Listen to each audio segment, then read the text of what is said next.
Hello everyone. Some of you might have seen Jordan Peterson's Oxford University address that was recently uploaded to YouTube. It was a very interesting event to watch and he made a lot of really good points as he usually does, but there was one answer that he gave that I really enjoyed that I want to talk to you about today. It was his answer to the Canadian woman who asked him what he, Jordan Peterson, would say to Justin Trudeau if he had the opportunity to say one thing to him. It's way easier for things to go wrong than it is for them to go right. And maybe it's even more important that we are careful about how things don't go terribly wrong than we are to be too concerned with making sure that they go right. Because hell is a long ways down, and we can only make things so much better. The probability that your well-meaning intervention, say at a clinical level or an epidemiological level, will have the positive outcome you intend and no other is zero. In fact, the highest probability is that it will kick back against you and make things worse. So you bloody well better be sure when you implement your well-intentioned intervention that you lay out a measurement strategy to determine what the consequences of that intervention are, because they're very unlikely to be an improvement.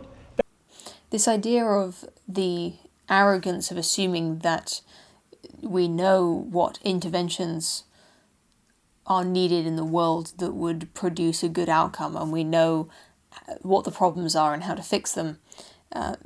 The idea that it's arrogant to think that way, and that the world is actually much more complicated than that. It's an idea that he's talked a lot about and he's written about in his book.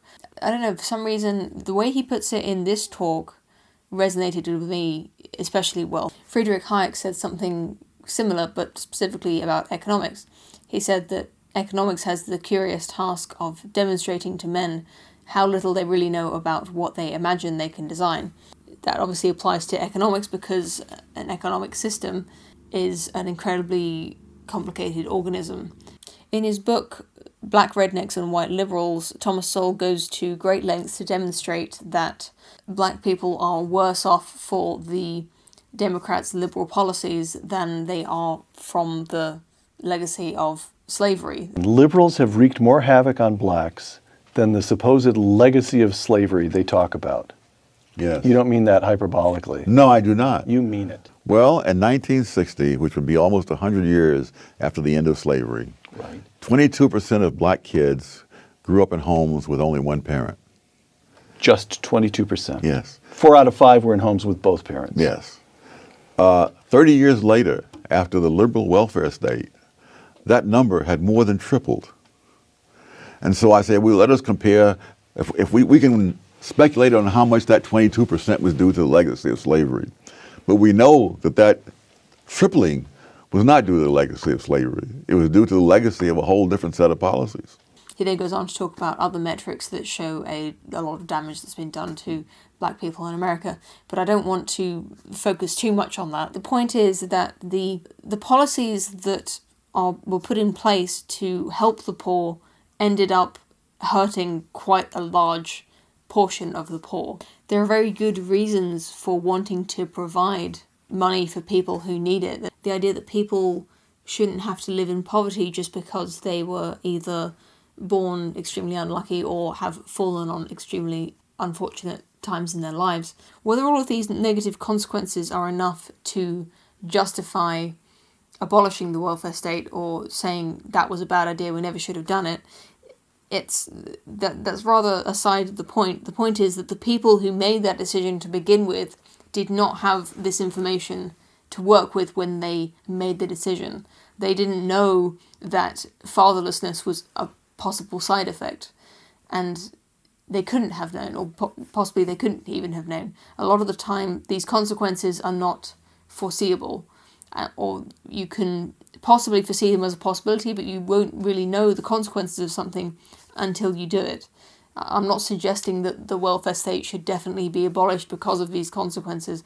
I'm just pointing out the fact that the people involved in passing that legislation probably thought that it was going to be a benefit for everyone because their intentions were good and because they imagined that poor people would be better off if they had some money. And that is true in some senses, but they're also worse off in other senses. One of the most catastrophic examples of this was the Four Pest campaign in Maoist China. In 1958, Chairman Mao decided to completely eradicate these four pests from China. They were mosquitoes, rats, flies, and sparrows. Now, the first three were pests that carry disease, but sparrows were chosen because sparrows were estimated to be eating rather a lot of grain seeds that were supposed to be used for feeding people. And since food was rather scarce at the time, the fact that these sparrows were eating food was seen as a bad thing. There was even propaganda that said that birds are the public animals of capitalism.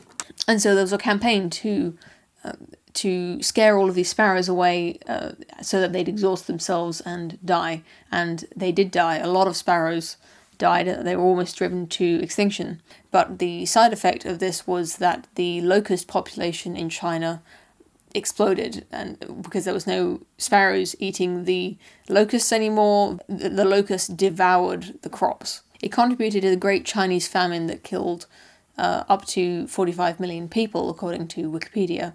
I think the point I'm trying to make is that these grand-scale interventions may seem really important, and they probably are really important. The saving food for the people of China was an incredibly important thing to do to prevent food from being wasted, since a lot of people were hungry at the time. It seems like a really important campaign to stop food being wasted. There's an instinct to think that the bigger the problem, the more important the problem that's trying to be addressed is, the more you can sort of overlook these side effects. You don't have to worry about the side effects because the intended consequence is going to be so beneficial that whatever side consequences are of no importance, or of little importance compared to the main objective. But there's a good chance you won't even achieve what you've set out to achieve. And as Jordan Peterson said, there's a good chance that it's actually going to get worse. So the more important the thing you're trying to achieve is, the more important caution is.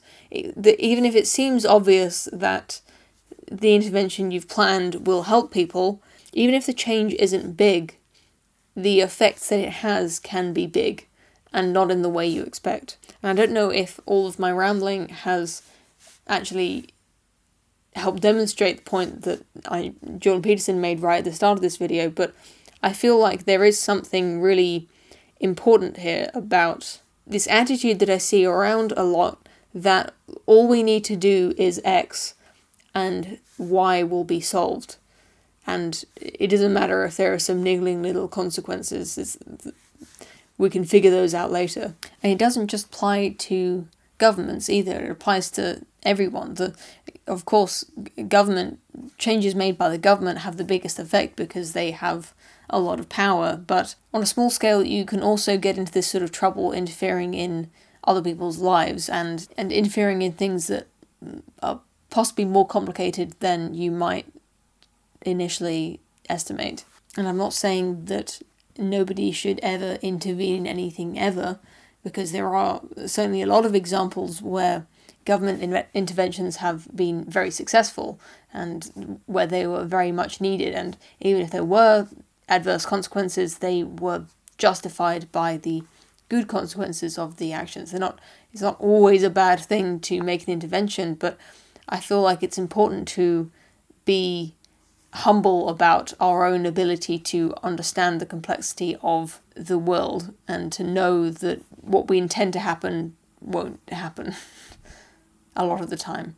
Thank you for watching as always, and I'd appreciate some thoughtful discussion in the comment section if you have anything to say about this topic, or if you want me to address any other topic, please let me know. My next video is probably going to be a review of Confederacy of Dunces, which is a book I read recently that I really wanted to talk about. So if you're a quick reader and if you want to be in the Poe the Person book club, then you might consider reading Confederacy of Dunces in preparation for my next video. and if you've already read it, then you can look forward to watching that. It's a very good book, and I look forward to talking to you about it. Have a good day, and I'll see you soon. It's like, first do no harm. That's also why in my public lectures I counsel people, let's say, to put their own house in order. It's like, you're not going to hurt anyone by doing that, right? All it's going to do is make you a little less chaotic and horrible. And then maybe you'll be of a little more benefit to your family. That might be a nice thing too. And then maybe you could dare to, extend a tentacle out beyond that and tap something in the real world gently. Well, that isn't what we're taught in universities. We're taught that, well, you're 18 and you can see what's wrong and you should think up some ways of radically transforming the economic system. It's like, right.